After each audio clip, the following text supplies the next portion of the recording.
Every morning you wake up, the thought of going to work feels heavy. It's almost suffocating. You've tried to push through it, but pretending everything is fine has not helped. If anything, it has made you feel more disconnected. And if you're being real with yourself, you can sense that if you keep going like this, you might fall into a deep depression. And you don't want that. Follow this page. Let's get the passion for your job back. The first step is for you to decide to do something different, something intentional. For the next 6 months, you will be going on a personal journey to find meaning and peace in your job. You will be trying new strategies, you will be making mindset shifts, and you will be learning how to navigate burnout without quitting overnight. This is not about pretending everything is great. This is not about forcing fake positivity. I'm not here to say just be grateful that you have a job. That kind of talk doesn't help when you are mentally drained. I'm going to give you a guide that will actually work both psychologically, emotionally, and practically, so that you can rediscover joy in what you do, even when it is hard. Because the truth is this: work takes up too much of our lives for us to just survive it. So subscribe and follow along. Let's rebuild your joy from the inside out. I'll see you in my next video. You wake up every morning already dreading work. You are counting down the hours until it's over. You are secretly wishing for an excuse to not go in. That is not laziness. That is a definition of burnout. And the first step to fixing burnout is awareness and honesty. You cannot rebuild passion for work until you stop lying to yourself about how you really feel. So, here's what you will do. For the next 7 days, I want you to track your emotions at work. Every time you feel frustrated, drained, or disconnected, note it down. Note down what caused it. Was it a person, a specific task, or a meeting? Or is it that constant pressure of never feeling caught up? Then, also note the rare moments when you actually feel alive.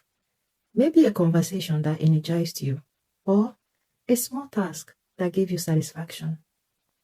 Don't judge it, just observe it. Awareness is your starting point. So, stop saying I'm fine. You are not fine. You are tired. You are overextended, and you are human. So before you quit, I want you to pause. Be brutally honest with yourself. That's how you start burnout recovery.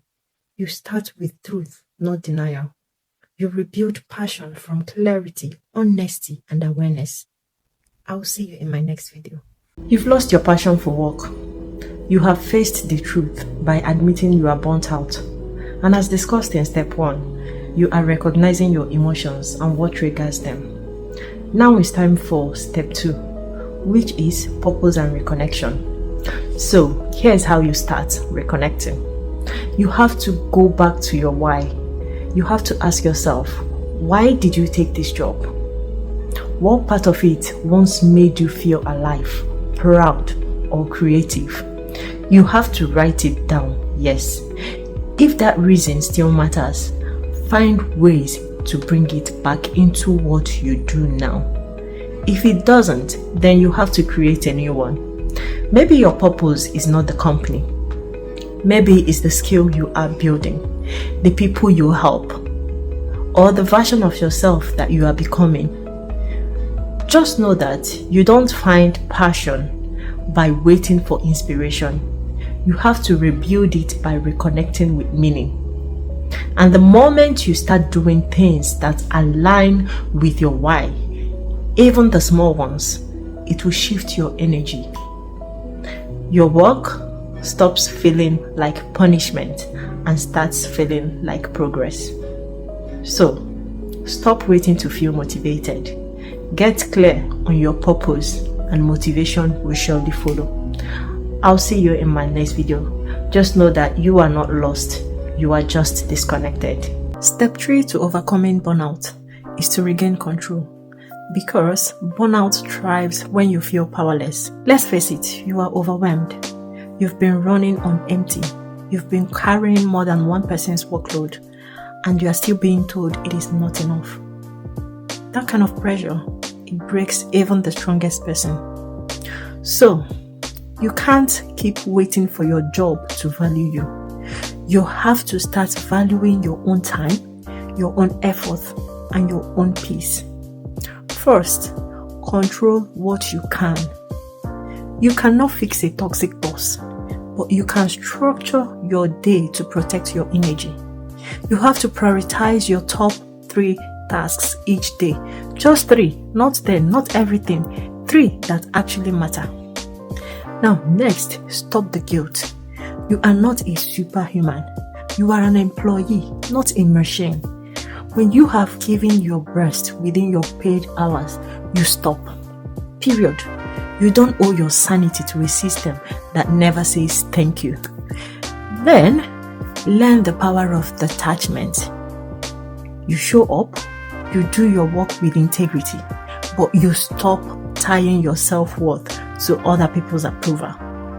Their mood should not define your value. You see, when you stop chasing validation, you start breathing again.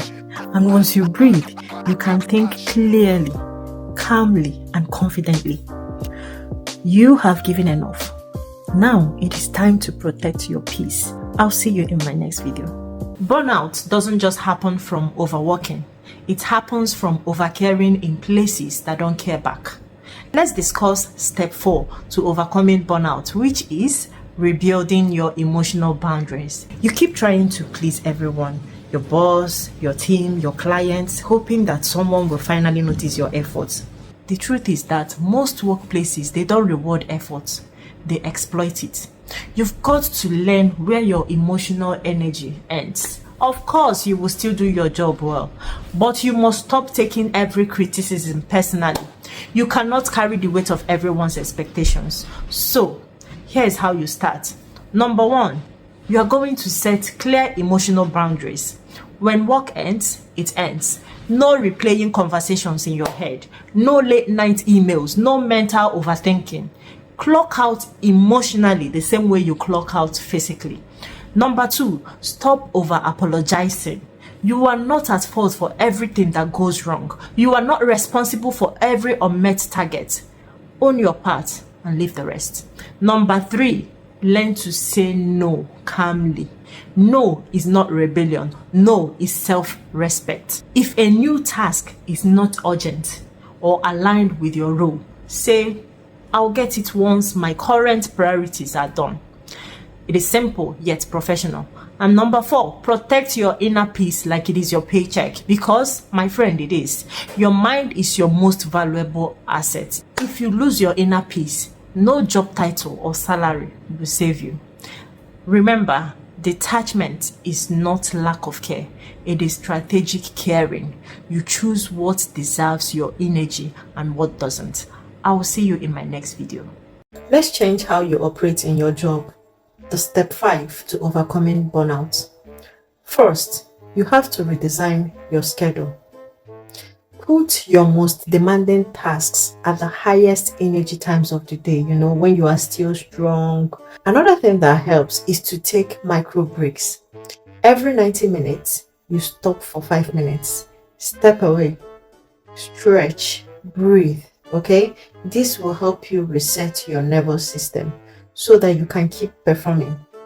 And lastly, you have to redefine what a good day means. Don't define a good day by your ability to finish everything on your to-do list. Your definition of a good day should be about completing the most important things without losing yourself. Structure, my darling, is what keeps your inner peace sustainable.